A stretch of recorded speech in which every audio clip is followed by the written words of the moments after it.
গ্রামের দিকে কিন্তু শীত পড়া শুরু হয়ে গেছে, আর এই শীতের মধ্যে যদি পিঠা না হয় তাহলে হয় নাকি। আজকে আমরা এই মজাদার দুধ পাকন পিঠা বানাবো, যেটা খেতে অনেক মজা, আর নারিকেল দেওয়া তো এর জন্য আরো বেশি মজা লাগে। যেমন দেখতে সুন্দর, বানানো খুব ইজি, আর সকালে খেলে একদম মন ভরে যাবে। তো কড়াইতে প্রথমেই নিয়ে নিচ্ছি পানি, তারপর মধ্যে দিয়ে দিব সামান্য লবণ আর দিব তেল। এখন ভালো মতো মিক্স করে যখন পানিটা এরকম টকবক করে ফুটতে থাকবে, দিয়ে দিব এর মধ্যে ময়দা, তারপর ভালো করে পানির সাথে মিক্স করে নিতে হবে।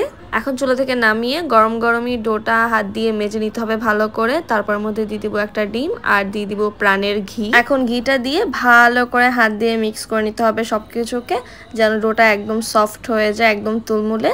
তারপর ডো থেকে অল্প একটু লেচি কেটে এরকম গোল গোল করে নিচ্ছে হাত দিয়ে, তারপর একটা ছুরি দিয়ে এরকম দাগ কেটে নিব।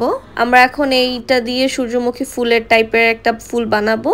আর তোমরা তো স্ক্রিনের মধ্যে দেখতেই পাচ্ছ যে কিভাবে করতে হবে, আম্মু সব দেখিয়ে দিচ্ছে। এটা বলে বোঝানো যাবে না, বাট দেখে বুঝে নিতে হবে।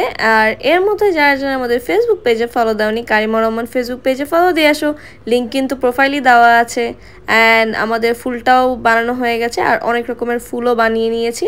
এখন এগুলোকে গরম গরম তেলের মধ্যে ভাজার পালা। তোমরা তোমাদের মন মতো যে কোনো ডিজাইনের ফুল বা অন্য কিছু বানিয়ে নিতে পারো, এটা একদম তোমার উপর ডিপেন্ড করে তুমি কি বানাবে।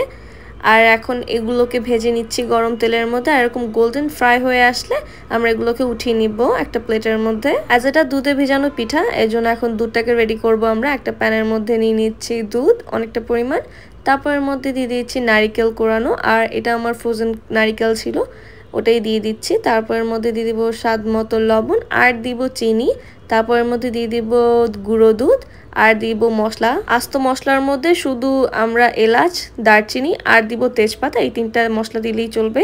এখন দুধটা ভালো মতো বলক আসা পর্যন্ত ভালো করে নেড়ে চেড়ে নিতে হবে। বলক এসে পড়লে এখন ভেজে রাখা পিঠাগুলো এর মধ্যে দিয়ে দিব। এখন এই পিঠাগুলোকে অল্প আঁচে, মিডিয়াম আঁচের মধ্যে জাল করে নিতে হবে। আর পিঠাগুলো দেওয়ার সাথে সাথেই দেখবে পিঠাটা দুধটাকে সোক করে নিচ্ছে অনেকটাই। আমাদের এই দুধ পাকন পিঠাটা বানানো অনেকটাই শেষ। এখন এগুলোকে সার্ভ করে নিচ্ছে একটা বোলের মধ্যে। এই পিঠাটা এখন সার্ভ করার জন্য একদম রেডি। আর একটু ডেকোরেট করার জন্য একটু পিস্তাশিও দিয়ে দিচ্ছি উপর থেকে গুঁড়ো করে, দেখতে বেশ সুন্দর লাগবে। অ্যান্ড তারা বানানো হয়ে গেছে আমাদের মজাদার এই দুধ পাকন পিঠা।